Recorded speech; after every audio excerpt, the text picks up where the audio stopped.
Hi there, Lisa Nutt here with the Engage You podcast of the Tucson Association of Realtors. I am joined, as always, with our Director of Government Affairs, Shawn Cote. And today's guest, we have Mayor Joe Winfield from the town of Oro Valley. Thanks for joining us, Mayor. Yeah, thank you for the invitation. Mayor Winfield, the town just marked its 50th anniversary. That's a huge milestone, obviously. It provides an opportunity to look back and forward. I think you mentioned earlier you've been in the town for 30 years. Nearly 30. Nearly Yeah, 30 years. 1996 Right. is when our family moved there. So from your perspective, what stands out to you as one of the biggest ways the community has grown or evolved over the last 5 decades? Thanks, Shawn. There's been, of course, many changes from the time our family first moved to Oro Valley and from the time it was first incorporated. So it was just a few square miles, a few thousand people. Now we're 36 square miles, nearly 50,000 people. When we first moved to Oro Valley, we had to essentially leave Oro Valley for most services, get gas. There were a handful of restaurants, and now we have over 100. So there's, in terms of schools, we moved there because of the Amphitheater School District. I mean, today, there's the Amphitheater School District, but then there's Lehman, there's Basis, there's Innovation Academy, and Push Ridge High School. And so there's just many offerings in terms of education, and with that growth in terms of just population, there's been a growth in businesses. So in terms of services, the Oro Valley Hospital has been built, and there's an incredible network of health professionals, and so just in terms of parks, there was really only, at the time it was called Dennis Weaver. It was a Pima County park, then was transferred over to the town and is now James D. Cray Park. But now we have Riverfront Park, we have Naranjo Park, Steam Pump Ranch, Panorama Trails Park, Vistoso Trails Nature Preserve. So just in terms of recreational, the community center, of course, was an addition. So there's been significant changes, I think all positive, that the town is today what it is. I'm not sure that the original folks that helped with the incorporation necessarily envisioned Oro Valley to what it is today. But I think because of good planning and execution of those plans, we have a wonderfully, vibrant, growing community. To that point, you've been mayor for 7 years. Yeah. Are there aspects of that original aspiration or vision that you worked in your 7 years to preserve? Well, I think what we've, attempted to do is really to build on the successes of the past, and have tried to honor the general plan that has been in place since 2016. I have a Parks and Recreation background. I'm a landscape architect, worked for the National Park Service for most of my career. So I have a real interest in the outdoors and in recreation. We've made substantial investments into our Parks and Recreation portfolio, about $40 million overall. And so those investments have gone to golf, tennis, pickleball, the community center, Naranjo Park, Vistoso Trails Nature Preserve, Steam Pump Ranch, multi-use paths. And I think that has added, I think, tremendously to the livability of our community, the attraction to our community. Of course, Oro Valley has had, I think, a reputation as a retirement community in a sense because of Sun City to the north. But we have a very vibrant, of all ages, really, and I think that's reflected in the number of schools that's in Oro Valley. And yeah. Speaking of that reputation, Yeah. Safety, right, consistently ranking among the highest reasons and the livability of the town.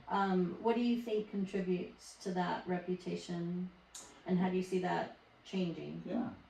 Well, certainly what contributes to it is that the largest percentage of our budget goes to public safety. So we invest in public safety, and as a result of that, we have the highest number of officers per capita than any of our surrounding jurisdictions. We equip our officers with the safety equipment that they need and other resources, vehicles, and so on and so forth, training, wellness, both emotional wellness, physical wellness is important, and so we make investments in those areas. And they're very community policing oriented. So we have a phrase in Oro Valley: call a cop, get a cop. Well, the only way you can get a cop is to if you've got one. have a cop, right? And so we're very proud of that fact, that when you call an officer, you get an officer, you get that officer quickly. We also, what contributes to the safety of Oro Valley is that when I talk with our magistrate, our Judge Hazel, about the cases that are in the docket, the great majority, probably 99%, are folks outside of Oro Valley. And so my point is that what contributes to the safety of our community are our residents. You know, they're law-abiding citizens who value public safety, and so there's that synergy between our department and the people that live there, and so the issues, the crime that we do have in Oro Valley is coming outside, coming from the outside to Oro Valley. But we've made that investment. We have, Chief Riley's a great leader. She has an excellent command staff, Commander Young and Commander Gracie, Deputy Chief Kurt Hicks. We've got 5 excellent lieutenants, I think about a dozen sergeants. And so they're really first-class individuals. And, to that point, is that we have a high standard, so we don't just hire anybody, and so that makes a real difference. But it really comes down to making that investment in public safety. Right, because you said that it's actually fundamental or foundational to the quality of life. It really is, right? Yeah, to business and everything. So, folks can, feel. What good are parks or trails if you don't feel comfortable being in using those? Using. What good is an amenity if it's not used? Right. Yeah. Right, yeah. So, and I just want to say that in terms of our business, it's always interesting, and I visit businesses each week. It's interesting to visit a business like Target or Walmart with those managers, because they've usually been in another Walmart someplace else or another Target, and without exception, I hear from them, first of all, they don't want to leave because they're very happy being they're there. very happy being there, partly the clientele, but just the support of the community, the responsiveness of our officers when there is a problem, and if they're in other areas of the community, they don't even bother to call because they're not going to get the response. So it's just night and day. Makes a huge difference. Piggybacking on that a little bit, as realtors, we know firsthand a strong local economy supports property values and improves quality of life. But growth isn't just about rooftops either. It's about small business, as you were talking about. Yeah. Can you share with us a little bit what you and the town are doing to attract employers and support the small businesses that are there currently? Yeah. Well, one of the important things we do is that we focus on delivering what local government should be delivering, and that's public safety and good roads, a predictable water supply, management of our stormwater, the amenities of parks and recreation, and so forth. So, that's kind of fundamental. But in addition to that, we partner closely with the Oro Valley Chamber of Commerce, and we have a number of programs that we partner with them. One recently was Local to Eat Local, and this was a program that we had during the summer. There were 20 restaurants that participated. Stickers were designed locally, printed locally at Miles Printing. And we have make it all inclusive, right? as much as possible. And we have an app called Explore Oro Valley, and I encourage you to download it. In that app, it has, I think it's one of the icons are challenges. So one of the challenges was the Locals Eat Local. And what that did is when you went to a particular restaurant and you were to have spent a minimum of $20, there was a QR code that you would download or whatever. What that would do is tell the chamber that you had visited that restaurant, spent your $20, and then if you went to 5 of the restaurants, then they had a nice little, gift to give you. So a recognition. Yeah, recognition. So some incentive. Sure. And I know that our restaurants, of course, really appreciated that, because summers, of course, can be a little bit slow, and so that was one reason that we had rolled that out. So that's an example of something. But working with the chamber, I think, is the message there. In terms of, we also, as I've said, I'm out visiting businesses with our Community and Economic Development Department. Her name is Sarah Denham, I believe, and so she and I go out weekly along with a member of the chamber. Part of that is retained, so retaining the businesses that we have, but it's also a way to expand businesses. So like Roche, for example, has continually grown in the town of Oro Valley. Their campus. Yeah, their campus. And so by visiting with our businesses, we learn what their needs are, we learn what challenges they're having, and if we can help them with those challenges, we do what we can. So a good example was during the pandemic. We allocated $1 million that was earmarked specifically for our small businesses to help offset some of the additional costs that they were incurring in terms of safety equipment, or there was the plexiglass that was going up, so we helped pay for some of those things. We even paid for rent for some of our businesses that were having some challenges.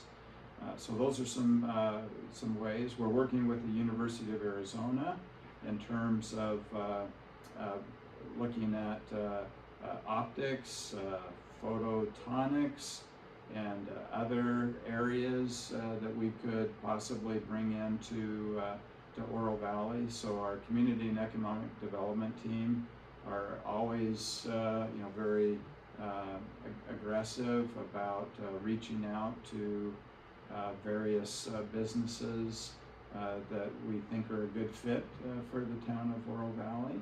And sometimes that bears fruit, and of course sometimes it doesn't. But we try to be, very active in terms of recruiting and bringing businesses to Oro Valley.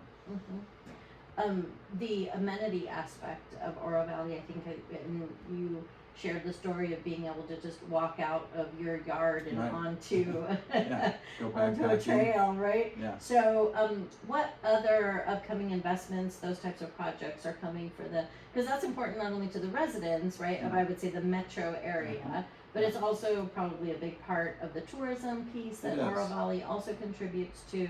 Yeah. Right? What can you share with us about that? Yeah, absolutely. So some recent projects that we've just completed at Steam Pump Ranch, we have a nice shade structure that helps with the farmers market. It was damaged by probably at this point a couple of years ago. So we replaced it from the original structure, and so it's a larger, I forget the dimensions of it, but anyway, that's been an addition at Steam Pump Ranch. At the community center, we've just recently completed a new entryway with an elevator, so added some additional disabled parking spaces, and that's made that building much more accessible and inviting to the public. We have a project on Naranja that's just getting underway. This will be a multi-use path on the north side that will go from La Cañada to First Avenue, and so that will be an excellent addition to the connectivity of our multi-use path system. We have a project at Vistoso Trails Nature Preserve. A couple things actually. We just received a grant of about $144,000 for doing path work at Vistoso Trails Nature Preserve. We have a resident who passed away, and their family has donated their home to the town, and the proceeds from the sale of that house are going to go to investments at Vistoso Trails Nature Path, so some landscape restoration, benches, shade structure, a water fountain, or a drinking fountain. We're also restoring the pond that was at Vistoso Trails Nature Preserve, so that's in the design phase. There's some ongoing work in addition to that shade structure at Steam Pump Ranch, some sidewalks that are going in there to make it more accessible for less mobile individuals. We have some work at Naranja Park, adding some shade structures at Naranja Park. So there's a variety of things that are happening at the Aquatic Center, upgrading some of the equipment to ensure that the water quality is good at the Aquatic Center. Yeah, so those are some highlights of investments that are being made. Great, thank you. You mentioned recognizing what the lanes are of local government, predominantly core services, and while it may not always be the sexiest, traffic and connectivity and infrastructure are a huge piece of what you do. Can you talk to us a little bit about what the town is doing to address some of the infrastructure, the bigger infrastructure pieces, and what that investment might look like? Yeah, well, that is something that is ongoing and is a priority for the town. So we've had a very robust pavement preservation program, because we know that if you'll invest in your roads, that will is more cost effective than if you let it go. And so we have taken to maintain costs less than to repair or replace. Right. Yeah. Exactly. And of course, at some point, roads have to be replaced. But you can certainly extend the longevity of pavement if you do the necessary pavement preservation. And so we have an excellent program. We have taken some monies from our general fund and have added that to our highway fund, because we were finding that we had a shortfall, and we didn't want to get behind with our pavement preservation, because again, those investments pay off, and not only that, but you also have a good quality roads. So that's important. So that's a major investment that we make. That's also true with our bridges. We have 11 bridges in Oro Valley, and these are substantial bridges, which is I think pretty remarkable for a community as small as Oro Valley is. So we have an ongoing a bridge preservation program. And people don't ever think of bridges in Arizona. They don't, right? Because of our high desert and the general arid, and images, there's a water flowing, but when it does, it flows. I think in terms of our infrastructure also is our water system. So the Arizona Water Department, they allow 10% of loss from municipality water systems. We're under 2% in terms of loss, and so that's a reflection of our of our pumps, of our pipes and valves and joints and so on and so forth. Maintenance And maintenance, that right. we talked about. Yeah, so that, and there's energy savings in that as well. So that's an area, and I mentioned, or maybe I didn't mention in this forum, but we're investing in the Northwest Recharge Recovery Delivery System. This is a $50 million project that will increase the delivery of our allocation of Central Arizona project water. That's important to us because that will help offset groundwater pumping. We use less groundwater today than we did 10 years ago, even though our population has increased. And that, to a certain extent, is true statewide, but not entirely. So when we talk about an aquifer, it's not as if the aquifer is Oro Valley's aquifer, right? It's Tucson's aquifer. Right, hydrologically, right, it's all shared. It's all shared. And so Saddlebrook Ranch, these are areas that are completely dependent upon groundwater. Whereas Oro Valley, we have groundwater, we have reclaimed water, and we have CAP. So when I say to folks, Oro Valley is in a good place, we're in a good place in the sense that we have diversity of water supply. Right, your portfolio has multiple sources. Multiple sources, and that's really important. And in fact, we talk about a 100-year water supply. I mean, we have a 500+ year supply of water. And so that's really to the credit of Peter Abrams, our water director, and some of his predecessors of council who have really been focused on water sustainability, resiliency, and so on and so forth. Do you use your CAP to recharge your groundwater? We do. And do you also store some of your both. allotments? Yeah, so both. So it's storage and recharge. And recharge, yeah. Using that as part of it comes out of the tap. So it's a mix of groundwater.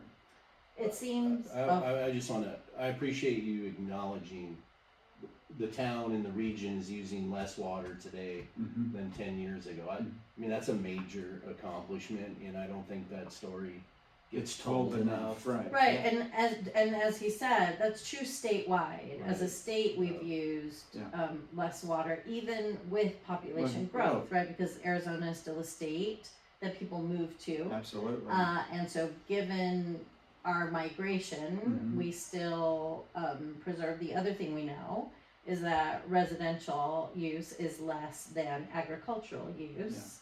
And that's another shift, right, that is reflected in our economy, right, but also in our water use, another finite source. and I think it's important to recognize that part of that water savings is partly for the housing industry in terms of using more water efficient fixtures and appliances. It's also, we have to tip our hat to our residents who are very conservation minded. I think it's also interesting to note that about 60 to 70% of residential water use is for the landscape. Right. So anything that people can do to reduce, and I'm a landscape architect, but can reduce their water usage outside of their home, it really is to the benefit of all of us. So.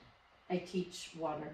Do you? I do, and so 70% of our high water use is split amongst toilets and our irrigation, right? And so again, the more we can do to just remind people that they can install low flow, right? Yeah, often that have a rebate attached to them, sure, right? And so I would say that our community in general, the broader community, has a great culture of conservation around it. And it's why I would say that Southern Arizona is in a very different position than much of the rest of the state. And so striking that balance between conservation, right, maintaining the natural beauty of our place. I'm a native Arizonan, really proud of the beauty of our state. How do we both conserve and meet the needs and demands from a housing perspective? Yeah, well, I think, I think that's, first of all, it's not an either or, it's both and. Yeah, it's both and. And so I think part of that is just through purposeful planning. And when I say that, so there are just through land use. There are areas that it's appropriate to preserve and conserve, and then there are areas that are appropriate for development. And then along those lines, what type of development?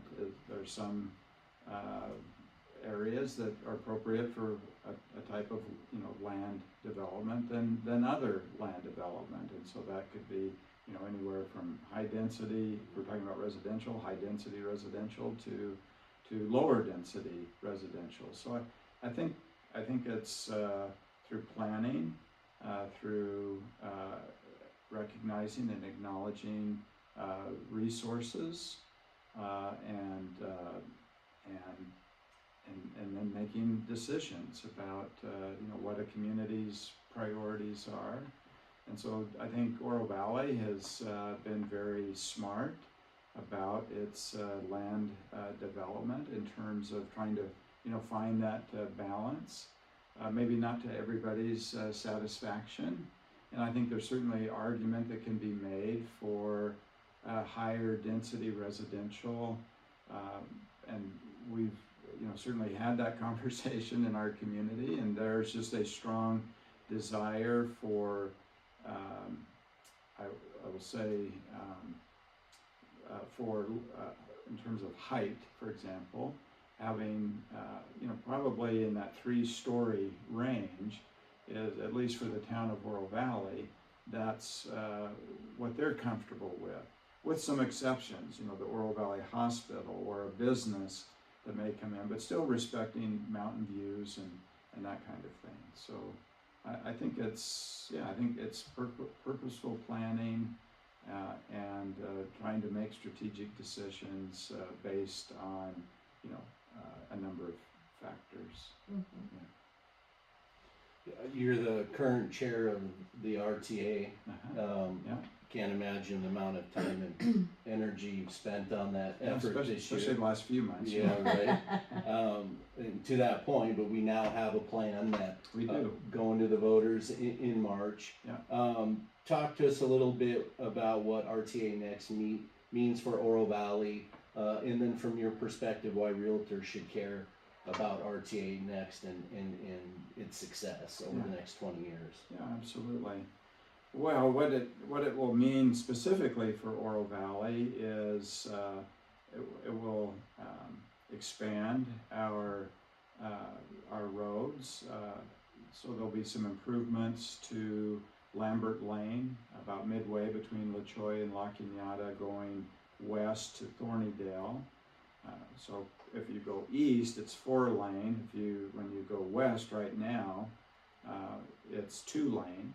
So that will be expanded to 4-lane going to Thornydale. I should add that Thornydale will also be expanded and going north to Tangerine. So that will be a very important improvement. Shannon and Oro Valley from Lambert Lane to Tangerine will be improved to a 3-lane road. And it will, right now Shannon doesn't go through from Naranja to Tangerine. It's not a throughway. That may change even before the RTA Next, but nevertheless that will be improved to 3 lanes. We have the dial-a-ride in Oro Valley, which has been incredibly important to our community in terms of providing an alternative means of transportation for folks who are needing to get a doctor's appointment or shopping or any number of things. We receive about $2 million annually through RTA and what will be RTA Next to help fund that program. Of course, we also help have monies that we budget towards the dial-a-ride. Then there'll be other opportunities for pavement rehabilitation and safety projects, both at intersections and bus pullouts and those kinds of things. Wildlife linkages. The wildlife linkages won't necessarily be benefited in Oro Valley. So what I've just explained, though, that'll be happening in all the jurisdictions, right? So on the northwest side, what's of particular interest to Oro Valley, in addition to Lambert and Shannon, is that improvement to Thornydale. Tangerine will be completed. A new interchange at Tangerine and I-10 is really critical. I don't know about you folks, but I do everything I can to avoid it at this point. In fact, I take Twin Peaks, depending, because it can be such a bottleneck there. There'll be a new interchange at Moore in I-10, and that will probably be done before Tangerine, so that when that work's being done, folks will have a way to go either Twin Peaks or Moore interchange. But it'll increase safety, it'll increase mobility, it'll increase the interconnectedness. We have approximately 13,000 people each day that leave Oro Valley to go work in other places, and whether that's Marana, Sarita, or Tucson. And similarly, we have about 8,000 folks that come into Oro Valley from outside the town. In fact, I was eating at La Hacienda recently, and I was visiting with a waitress and asked where she lived. She lived in Sarita. Wow, makes the commute. Yeah, she makes the commute because she loves her employer, loves working at that particular restaurant. Yeah. But it's just an example of the importance of having that connectivity, that mobility, to be able to drive from one part of our community to another. And as we all have experienced, when we're driving from point A to point B, we're not thinking, okay, I'm in Oro Valley, now I'm in unincorporated Pima County or Tucson or Marana or whatever. We're just going from A to B, and we want to have a good road to get us there.